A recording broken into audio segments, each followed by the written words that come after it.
Ертеде,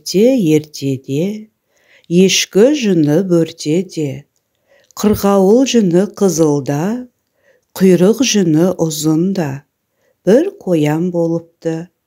Бір күні келе жатып тасбақаны көріпті.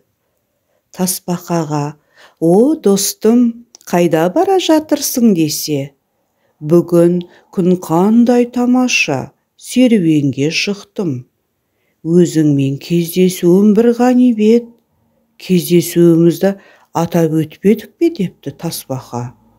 Сөйтіп, нан жабатын тапа тауып, екеуі нан пісірмекші болыпты. Екеуі нан пісіріп жатқанда, қоянның ойына бір арам ой келіпті. Бұл нанды қалай өзім жесем екен деген. Әр ойланып, бір ойланып, тасбақаға былай депті. Тасбақа, достым, былай істейміз бе? Мына тапаны төбеден төмен қарай сырғытып, кім бірінші жетсе, сол жесін нанды депті.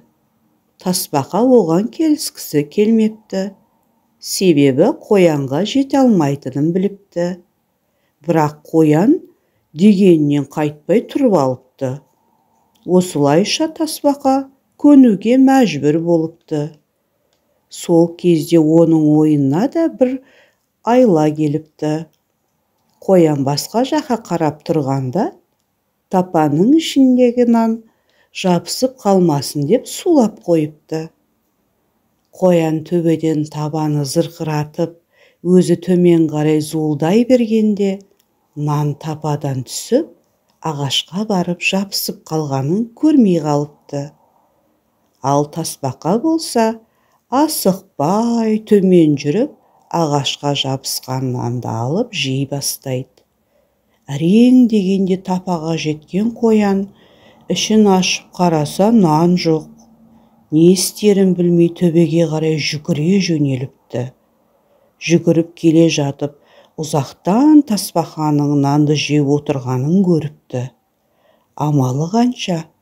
Келісім бойынша нанды бірінші алған жеуге тиіс. Қарны ашқан ол жалбарына бастапты.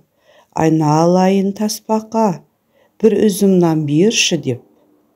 «Бір үзім, екі үзім дегенді білмеймін.